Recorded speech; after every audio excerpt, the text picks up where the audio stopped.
જ્યારે દિવાલ પર રહેલી કોઈ સ્વિચ પાડવામાં આવે છે અને આખો ઓરડો પ્રકાશથી ઝળહળી ઉઠે છે, હા, અથવા તો જ્યારે લેપટોપના ચાર્જરને પ્લગ ઇન કરવામાં આવે છે, ત્યારે ભાગ્યે જે વિચાર આવતો હશે કે આ વીજળી આખરે ક્યાંથી આવી રહી છે. બહુ સાચી વાત કહી. આધુનિક દુનિયા જે ઝડપે દોડી રહી છે તેની પાછળ એક એવું મહત્વનું મશીન સતત કામ કરી રહ્યું છે જેના વિશે બહુ ઓછી ચર્ચા થાય છે. બિલકુલ. અને હા, વાત થઈ રહી છે સ્ટીમ ટર્બાઇન્સ વિશે. આજની આપણી આ ડીપ ડાઇવ કોઈ સામાન્ય વાતચીત નથી, પણ એન્જિનિયરિંગના હાર્દ સમાન આ વિષયની એક રોમાંચક સફર છે. ચોક્કસ. આજની આપણી આ ચર્ચા માટેના સોર્સ તરીકે આપણી પાસે એક ડિપ્લોમા એન્જિનિયરિંગ કોલેજનું અત્યંત માહિતીસભર પ્રેઝન્ટેશન મટીરિયલ છે. આપણો ઉદ્દેશ્ય આ ટેકનિકલ માહિતીને માત્ર ગોખવાને બદલે એકદમ સરળ અને વાતચીતની ભાષામાં સમજવાનો છે. જાણે કે કોઈ ક્લાસરૂમમાં 2-3 જિજ્ઞાસુ વિદ્યાર્થીઓ સાથે બેસીને સમજતા હોઈએ એ રીતે, ખરું ને? હા, બિલકુલ એ જ રીતે. આપણે ઇમ્પલ્સ અને રિએક્શન ટર્બાઇન વચ્ચેનો તફાવત ડીકોડ કરવાનો છે. આ સોર્સ મટીરિયલ હું વાંચતી હતી ત્યારે મને ખરેખર ખૂબ જ રસપ્રદ લાગ્યો, કારણ કે આ માત્ર એન્જિનિયરિંગના પાઠ્યપુસ્તકના સિદ્ધાંતો પૂરતું સીમિત નથી. આધુનિક પાવર જનરેશનનો આ આખો પાયો છે. આ મશીનો વિના અત્યારની આધુનિક લાઇફસ્ટાઇલની કલ્પના કરવી પણ અશક્ય છે. એટલે આપણે કોઈ પણ જાતના ભારેખમ શબ્દોની જાળમાં ફસાયા વિના સીધા જ સ્લાઇડ 1ની પાયાની માહિતીથી શરૂઆત કરીએ. જેથી એન્જિનિયરિંગ બેકગ્રાઉન્ડ ન ધરાવતી વ્યક્તિ પણ આની પાછળનું અદ્ભુત વિજ્ઞાન સમજી શકે. સૌ સાચી વાત. તો સૌથી પહેલો પાયાનો પ્રશ્ન એ થાય કે આખરે આ સ્ટીમ ટર્બાઇન છે શું અને તેનું મુખ્ય કામ શું છે? હા, સોર્સ મટીરિયલના શરૂઆતના ભાગમાં જ આને ખૂબ સરળ રીતે વ્યાખ્યાયિત કરવામાં આવ્યું છે. બરાબર. સ્ટીમ ટર્બાઇન એક અત્યંત શક્તિશાળી રોટરી મશીન છે. તેનું મુખ્ય કામ વરાળ એટલે કે સ્ટીમની અંદર રહેલી ગરમીને, જેને ટેકનિકલ ભાષામાં આપણે થર્મલ એનર્જી કહીએ છીએ, હા, થર્મલ એનર્જી, તેને યાંત્રિક ઉર્જા એટલે કે મિકેનિકલ એનર્જીમાં બદલવાનું છે. સરળ શબ્દોમાં કહીએ તો વરાળની ગરમી અને તેના પ્રચંડ ફોર્સથી ટર્બાઇન ગોળ ફરે છે. બરાબર છે. અને આ જે રોટેશન થાય છે તે સીધું જ જનરેટર સાથે જોડાયેલું હોય છે, જે આખરે વીજળી અથવા ઇલેક્ટ્રિસિટી ઉત્પન્ન કરે છે. એટલે આ તો એક જાદુ જેવી જ પ્રક્રિયા થઈ ગઈ, જ્યાં પાણીની વરાળ આખરે વીજળીનું સ્વરૂપ ધારણ કરે છે. હા, અને અહીં એ પણ નોંધવું જોઈએ કે સોર્સ મટીરિયલમાં આ ચોક્કસ વ્યાખ્યાને એક મહત્વના એક્ઝામ એલર્ટ તરીકે હાઇલાઇટ કરવામાં આવી છે. ઓહ, એટલે વિદ્યાર્થીઓ માટે આ બહુ કામની વસ્તુ છે. બિલકુલ. આ દર્શાવે છે કે એન્જિનિયરિંગની દુનિયામાં આ કોન્સેપ્ટ કેટલો પાયાનો છે. થર્મલ ઉર્જાનું યાંત્રિક ઉર્જામાં અને ત્યારબાદ વિદ્યુત ઉર્જામાં થતું આ રૂપાંતર જે આખી સિસ્ટમનો આત્મા છે. સાચી વાત. હવે જ્યારે આ પાયાનો સિદ્ધાંત સ્પષ્ટ છે, ત્યારે એન્જિનિયરિંગની દુનિયાના 2 દિગ્ગજોની ચર્ચા કરવી જરૂરી બને છે. હા, આપણા સોર્સ મુજબ ટર્બાઇન્સ મુખ્યત્વે 2 પ્રકારના હોય છે. પહેલું ઇમ્પલ્સ સ્ટીમ ટર્બાઇન અને બીજું રિએક્શન સ્ટીમ ટર્બાઇન. જો આ બંને નામ સાંભળવામાં ભલે થોડા ટેકનિકલ લાગે, પણ તેમની ડિઝાઇન અને કામ કરવાની રીત એકબીજાથી તદ્દન અલગ છે. એકદમ અલગ. આપણી પાસે રહેલી માહિતી સ્પષ્ટપણે સૂચવે છે કે આ બંને વચ્ચેનો સૌથી મોટો અને પાયાનો તફાવત વરાળના વિસ્તરણ એટલે કે એક્સપાન્શનમાં રહેલો છે. હા, એક્સપાન્શન. વિસ્તરણ એટલે કે વરાળ જ્યારે ખુલ્લી જગ્યામાં આવે ત્યારે તેનું ફેલાવવું. તો ઇમ્પલ્સમાં શું થાય છે? ઇમ્પલ્સ ટર્બાઇનમાં વરાળનું આ સંપૂર્ણ વિસ્તરણ માત્ર નોઝલ નામના ભાગમાં જ થાય છે. અચ્છા, માત્ર નોઝલમાં? હા. જ્યારે રિએક્શન ટર્બાઇનની અંદર વરાળનું વિસ્તરણ ફિક્સ્ડ અને મૂવિંગ એમ બંને પ્રકારની બ્લેડ્સમાં થાય છે. આ એક જ તફાવત બંને ટેકનોલોજીના મૂળને અલગ પાડે છે. જો આપણે સૌથી પહેલા ઇમ્પલ્સ ટર્બાઇનનો ઓપરેશન કેવી રીતે થાય છે તે વિગતવાર સમજીએ તો તેનું ભૌતિકશાસ્ત્ર ખૂબ જ સરળ છે. આને સમજવા માટે બગીચામાં છોડને પાણી પાવા માટે વપરાતી પાઇપનું ઉદાહરણ લઈ શકાય. હા, એ ઉદાહરણ ખૂબ સરસ છે. જો પાણી ચાલુ હોય અને નળીના આગળના ભાગને સહેજ દબાવવામાં આવે તો પાણી એકદમ જોરદાર ફોર્સથી ઇમ્પલ્સ ટર્બાઇનમાં આવું જ કંઈક થતું જોવા મળે છે. નોઝલ એ નળીના દબાવેલા ભાગ જેવું જ કામ કરે છે. એટલે કે વરાળનું બધું જ વિસ્તરણ નોઝલની અંદર થઈ જાય છે. અને પછી આ વરાળ અત્યંત તેજ ઝડપે એક સુપરફાસ્ટ સ્ટીમ જેટની જેમ નોઝલમાંથી બહાર નીકળીને સીધી મૂવિંગ બ્લેડ્સ પર ટકરાય છે. આ જે જોરદાર ધક્કો વાગે છે તેને જ ટેકનિકલ ભાષામાં ઇમ્પલ્સ ફોર્સ કહેવાય છે. બરાબર. આ પ્રચંડ ધક્કાને કારણે જ ટર્બાઇનનું રોટર ગોળ ગોળ ફરવા લાગે છે. આખી પ્રક્રિયા જોવામાં જેટલી સરળ લાગે છે તેની પાછળનું વિજ્ઞાન એટલું જ સચોટ છે. હા, અને આ સચોટતા ન્યૂટનના ગતિના બીજા નિયમ પરથી આવે છે. Second law of motion. બરાબર. વરાળનો વેગમાન, જેને આપણે મોમેન્ટમ કહીએ છીએ, જ્યારે અત્યંત ઝડપે બ્લેડ્સ પર પડે છે ત્યારે તેમાં જે ફેરફાર થાય છે તે ફોર્સ ઉત્પન્ન કરે છે. જો ઐતિહાસિક સંદર્ભ લઈએ જે આપણા સોર્સ મટીરિયલમાં પણ આપેલ છે, તો ડલવાલ અને કર્ટિસ નામના ટર્બાઇન્સ આ ઇમ્પલ્સ ટેકનોલોજીના ખૂબ જ પ્રખ્યાત ઉદાહરણો છે. હા, મેં એ સ્લાઇડમાં જોયું હતું. શરૂઆતના સમયમાં આ સિદ્ધાંતે જ પાવર જનરેશનમાં ક્રાંતિ લાવી હતી. સાચી વાત છે. હવે જો દબાણ અને ઝડપ એટલે કે પ્રેશર અને વેલોસિટીની વાત કરીએ તો સોર્સમાં એક બહુ જ રસપ્રદ ગ્રાફિકલ ડેટા જોવા મળે છે. હા, એ ગ્રાફ ખૂબ સ્પષ્ટ છે. નોઝલની અંદર વરાળનું પ્રેશર અચાનક ઘટે છે. અને તેના પરિણામ સ્વરૂપે તેની વેલોસિટી એટલે કે ઝડપમાં જબરદસ્ત વધારો થાય છે. હા. પણ એક મિનિટ, અહીં એક પ્રશ્ન થાય કે જો નોઝલમાં પ્રેશર ઘટી જાય છે તો પછી જ્યારે આ વરાળ મૂવિંગ બ્લેડ્સ પર પહોંચે છે ત્યારે શું થાય છે? બહુ જ સારો પ્રશ્ન છે. કારણ કે ગ્રાફિકલ માહિતી મુજબ જ્યારથી વરાળ મૂવિંગ બ્લેડ્સમાં પ્રવેશે છે ત્યારથી પ્રેશરની લાઇન એકદમ સીધી એટલે કે અચળ થઈ જાય છે, કોન્સ્ટન્ટ. માત્ર વરાળની ઝડપ જ ધીમે ધીમે નીચે આવતી દેખાય છે. આ જ તો ઇમ્પલ્સ ટર્બાઇનની સૌથી મોટી ખૂબી છે. અચ્છા.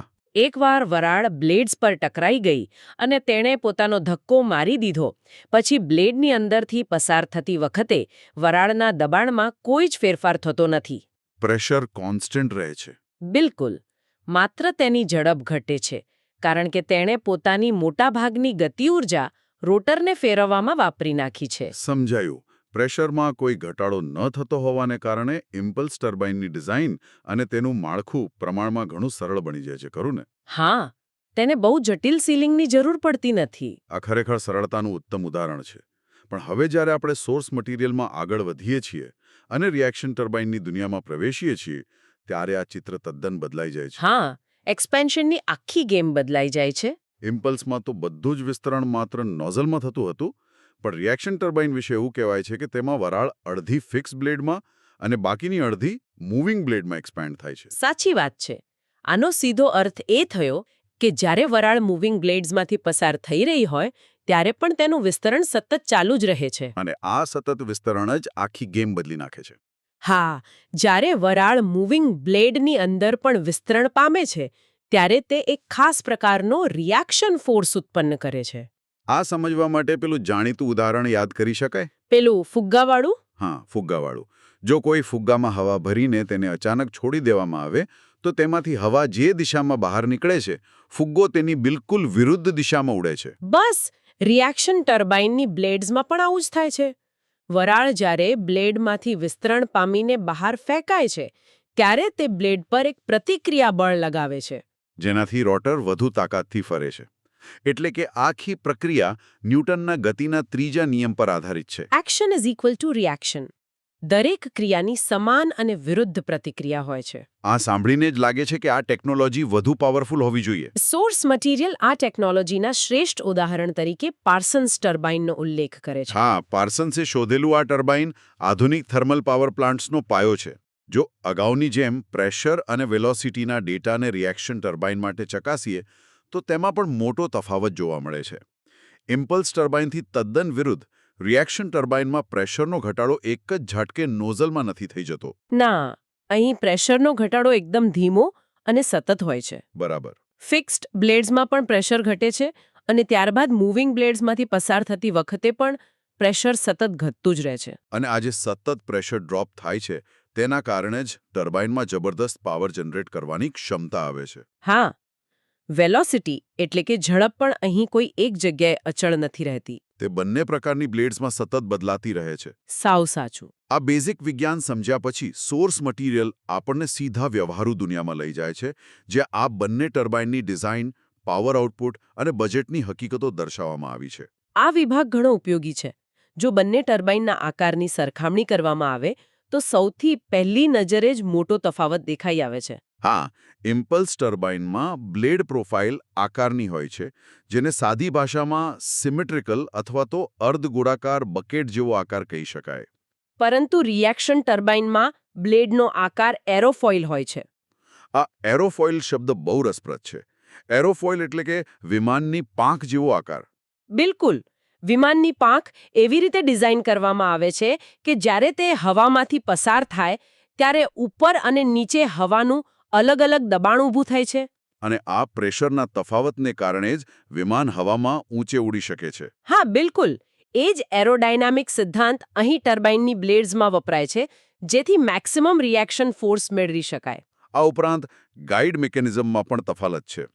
ઇમ્પલ્સમાં વરાળને માર્ગદર્શન આપવા માટે નોઝલ ડાયાફ્રામ હોય છે. જ્યારે રિએક્શનમાં સ્ટેશનરી બ્લેડ્સ એક મજબૂત કેસિંગની અંદર બેસાડેલી હોય છે. વળી ઇમ્પલ્સમાં બે બ્લેડ વચ્ચેનો એરિયા સમાન રહે છે. બરાબર. જ્યારે રિએક્શનમાં વિસ્તરણ થતું હોવાથી તે એરિયા સતત બદલાતો રહે છે. હા, આ જટિલ ડિઝાઇનની સીધી અસર તેમના પાવર જનરેશન અને જગ્યા પર પડે છે. આપણી પાસે રહેલા ડેટા મુજબ પાવર, સ્પેસ અને એફિશિયન્સીની સાચી હકીકત કંઈક આવી છે. ઇમ્પલ્સ ટર્બાઇન પ્રમાણમાં ઓછો પાવર જનરેટ કરે છે. હા, તેની કાર્યક્ષમતા એટલે કે એફિશિયન્સી પણ રિએક્શન ટર્બાઇનની સરખામણીમાં ઓછી હોય છે. પરંતુ તેનો એક મોટો ફાયદો એ છે કે તે બહુ કોમ્પેક્ટ હોય છે. એટલે કે સમાન પાવર ઉત્પન્ન કરવા માટે તે ઘણી ઓછી જગ્યા રોકે છે. અને બીજી બાજુ જો રિએક્શન ટર્બાઇનની વાત કરીએ તો તે એકદમ હાઈ પાવર મશીન છે. તે ઘણો વધુ પાવર આપે છે અને તેની એફિશિયન્સી પણ ખૂબ જ ઊંચી હોય છે. પરંતુ આટલી ઊંચી કાર્યક્ષમતા મેળવવા માટે તેમાં બ્લેડ્સના અનેક સ્ટેજ ગોઠવવા પડે છે. હા, આ જટિલતાને કારણે સમાન પાવર જનરેટ કરવા માટે રિએક્શન ટર્બાઇનને હંમેશા વધુ મોટી અને લાંબી જગ્યાની જરૂર પડે છે. આ એક પ્રકારનું ટ્રેડ ઓફ છે. જો ઊંચી કાર્યક્ષમતા જોઈએ તો વધુ જગ્યા ફાળવવી પડે. સાચી વાત. આ ટ્રેડ ઓફ બજેટ અને મેન્ટેનન્સમાં પણ જોવા મળે છે. સોર્સ મટીરિયલના વ્યવહારુ વિભાગમાં સ્પષ્ટ કરવામાં આવ્યું છે કે ઇમ્પલ્સ ટર્બાઇનની બ્લેડ્સ સાદી પ્રોફાઇલ ધરાવતી હોવાથી તેનું મેન્યુફેક્ચરિંગ ઘણું સરળ છે. અને તે સસ્તી પણ પડે છે. આ જ કારણ છે કે જ્યાં બહુ મોટા પાવરની જરૂર ન હોય તેવી ઓછી ક્ષમતાવાળી એપ્લિકેશન્સમાં ઇમ્પલ્સ ટર્બાઇન પસંદ કરવામાં આવે છે. પણ બીજી બાજુ રિએક્શન ટર્બાઇનની પેલી એરોફોઇલ આકારની બ્લેડ્સ બનાવવી ખૂબ જ અઘરી અને ખર્ચાળ પ્રક્રિયા છે. એ વાત સાચી કે તે ખર્ચાળ છે, પણ લાંબા ગાળે તેનું પરિણામ એટલું શાનદાર મળે છે કે આધુનિક મોટા થર્મલ પાવર પ્લાન્ટ્સમાં ખર્ચની પરવા કર્યા વિના મોટે ભાગે પાર્સન્સ રિએક્શન ટર્બાઇન જ વાપરવામાં આવે છે. કેમ કે જ્યારે વાત હજારો મેગાવાટ વીજળી ઉત્પન્ન કરવાની હોય ત્યારે કાર્યક્ષમતામાં થતો 1%નો વધારો પણ લાખો રૂપિયાનું ઈંધણ બચાવી શકે છે. બિલકુલ. તેથી મધ્યમ અને હાઈ પાવરની જરૂરિયાતો માટે રિએક્શન ટર્બાઇનનું રોકાણ હંમેશા યોગ્ય સાબિત થાય છે. આ બધી થિયરી અને વ્યવહારુ વાતો પછી સોર્સ મટીરિયલમાં એક બહુ જ મહત્વનો ટેકનિકલ કોન્સેપ્ટ આપવામાં આવ્યો છે. હા, ડિગ્રી ઓફ રિએક્શન અથવા આર. એન્જિનિયરિંગના અભ્યાસક્રમમાં આની વારંવાર ચર્ચા થતી હોય છે. પણ ગણતરીમાં પડતા પહેલા એ સમજવું જરૂરી છે કે આ હીટ ડ્રોપ શું છે જેનો આ ફોર્મ્યુલામાં ઉપયોગ થયો છે. હા, તે સમજવું ખૂબ અગત્યનું છે. હીટ ડ્રોપ એટલે વરાળની ગરમી અથવા તેની ઉર્જામાં થતો ઘટાડો. જ્યારે વરાળ નોઝલ કે બ્લેડમાંથી પસાર થાય છે ત્યારે તે પોતાની ઉર્જા રોટરને ફેરવવામાં વાપરે છે. જેના કારણે વરાળની પોતાની હીટ ઘટે છે. બરાબર. આ ઘટાડાને જ હીટ ડ્રોપ કહેવાય છે. હવે જો ડિગ્રી ઓફ રિએક્શનને વ્યાખ્યાયિત કરવી હોય તો તે એકદમ સરળ ગણિત છે. હા, મૂવિંગ બ્લેડમાં થતો હીટ ડ્રોપ અને ટર્બાઇનમાં થતો કુલ હીટ ડ્રોપ આ બંનેનો ભાગાકાર કરવાથી આપણને ડિગ્રી ઓફ રિએક્શન મળે છે. તો આ ફોર્મ્યુલા મુજબ ઇમ્પલ્સ ટર્બાઇનનું ગણિત તો એકદમ સ્પષ્ટ થઈ જાય છે. આપણે અગાઉ જોઈ ગયા તેમ ઇમ્પલ્સ ટર્બાઇનમાં સંપૂર્ણ વિસ્તરણ અને પૂરો હીટ ડ્રોપ માત્ર નોઝલમાં જ થાય છે. હા, મૂવિંગ બ્લેડમાં કોઈ હીટ ડ્રોપ થતો જ નથી. આથી સમીકરણ મુજબ મૂવિંગ બ્લેડનો હીટ ડ્રોપ 0 ગણાય. એટલે કોઈ પણ ઇમ્પલ્સ ટર્બાઇન માટે ડિગ્રી ઓફ રિએક્શન આરની કિંમત હંમેશા 0 જ આવે. 0. પરંતુ જ્યારે રિએક્શન ટર્બાઇનની વાત આવે ત્યારે સમીકરણ બદલાય છે. તેમાં વરાળ અડધી ફિક્સ્ડ બ્લેડમાં અને અડધી મૂવિંગ બ્લેડમાં એક્સપાન્ડ થાય છે. એટલે કે હીટ ડ્રોપ બંને જગ્યાએ વહેંચાઈ જાય છે. હા, ખાસ કરીને ચાર્લ્સ પાર્સન્સ દ્વારા ડિઝાઇન કરાયેલા પ્રખ્યાત પાર્સન્સ રિએક્શન ટર્બાઇન માટે ડિગ્રી ઓફ રિએક્શન આરની કિંમત 0.5 અથવા તો 50% હોય છે. આનો અર્થ એ કે 50% ઊર્જાનો ઉપયોગ ફિક્સ બ્લેડમાં અને બાકીની 50% ઊર્જાનો ઉપયોગ મૂવિંગ બ્લેડમાં થાય છે. આ 50%નો આંકડો એન્જિનિયરિંગની દુનિયામાં એક ગોલ્ડ સ્ટેન્ડર્ડ માનવામાં આવે છે. આ આખી ચર્ચાને અંતે સોર્સ મટીરિયલમાં એક એવો વિભાગ છે જેને સ્પષ્ટપણે પરીક્ષામાં 7 માર્ક્સ પાકા કરનારી માહિતી તરીકે ઓળખવામાં આવ્યો છે. હા, ભલે આ ડીપ ડાઇવનો હેતુ પરીક્ષા પાસ કરવાનો ન હોય, પણ આ રીતે હાઇલાઇટ કરેલી માહિતી દર્શાવે છે કે આ 5-6 મુદ્દાઓ ખરેખર આખા વિષયનો અંતિમ અર્ક છે. એક જ ટેબલમાં બંને ટર્બાઇનનો આખો તફાવત મૂકી દેવામાં આવ્યો છે. ચલો તેને ફટાફટ ડિકોડ કરી લઈએ. જો સૌથી પહેલા પ્રેશર ડ્રોપની વાત કરીએ તો પ્રેશર ડ્રોપ ઇમ્પલ્સમાં માત્ર નોઝલમાં જ થાય છે, જ્યારે રિએક્શનમાં નોઝલ એટલે કે ફિક્સ્ડ બ્લેડ અને મૂવિંગ બ્લેડ બંનેમાં જોવા મળે છે. બીજો મુદ્દો બ્લેડના પ્રકારનો છે. ઇમ્પલ્સમાં તે સિમેટ્રિકલ કે પ્રોફાઇલ આકારની હોય છે, જ્યારે રિએક્શનમાં તે વધુ જટિલ એવી એરોફોઇલ આકારની હોય છે. તેવી જ રીતે રિલેટિવ વેલોસિટી એટલે કે સાપેક્ષ ઝડપનો મુદ્દો પણ છે. ઇમ્પલ્સમાં વરાળની સાપેક્ષ ઝડપ મૂવિંગ બ્લેડની અંદર અચળ રહે છે. તેમાં કોઈ વધારો નથી થતો. જ્યારે રિએક્શનમાં મૂવિંગ બ્લેડની અંદર પણ વરાળનું વિસ્તરણ થતું હોવાથી તેની રિલેટિવ વેલોસિટી વધે છે. અને જો એપ્લિકેશન એટલે કે ઉપયોગિતાની વાત કરીએ તો ઇમ્પલ્સ ટર્બાઇન મોટેભાગે ઓછા પાવરની જરૂરિયાત માટે વપરાય છે, જ્યારે રિએક્શન ટર્બાઇન મધ્યમ અને અત્યંત વધુ પાવર જનરેશન માટે વપરાય છે. આ બધાના પરિણામે એફિશિયન્સી અને કોસ્ટ નક્કી થાય છે. ઇમ્પલ્સની એફિશિયન્સી ઓછી છે અને તે સસ્તું છે. જ્યારે રિએક્શનની એફિશિયન્સી ઊંચી છે અને તે વધુ ખર્ચાળ છે. કોઈ પણ એન્જિનિયરિંગના વિદ્યાર્થી માટે 8 મુદ્દાઓ અને સાથે પ્રેશરનો ગ્રાફ આખો કોન્સેપ્ટ ક્લિયર કરવા માટે પૂરતા છે. સોર્સ મટીરિયલના અંતિમ નિષ્કર્ષ મુજબ આપણે જોયું કે ઇમ્પલ્સ ટર્બાઇન ડિઝાઇનમાં સરળ છે, બનાવવામાં સસ્તું છે અને જગ્યા પણ ઓછી રોકે છે. છતાં પણ જ્યારે આજના અત્યાધુનિક પાવર પ્લાન્ટ્સ ઊભા કરવાની વાત આવે છે, ત્યારે પસંદગી પાર્સન્સ રિએક્શન ટર્બાઇન પર જ ઢોળાય છે. કારણ સ્પષ્ટ છે. જ્યારે મેગાવોટ્સમાં વીજળી ઉત્પન્ન થતી હોય ત્યારે એફિશિયન્સી એટલે કે કાર્યક્ષમતા સર્વોપરી બની જાય છે. વધુ કાર્યક્ષમ ટર્બાઇન લાંબા ગાળે ઇંધણ બચાવે છે અને જે ઊંચી કિંમત ચૂકવી હોય તેને આસાનીથી સરભર કરી દે છે. આ સફર ખરેખર અદ્ભુત છે.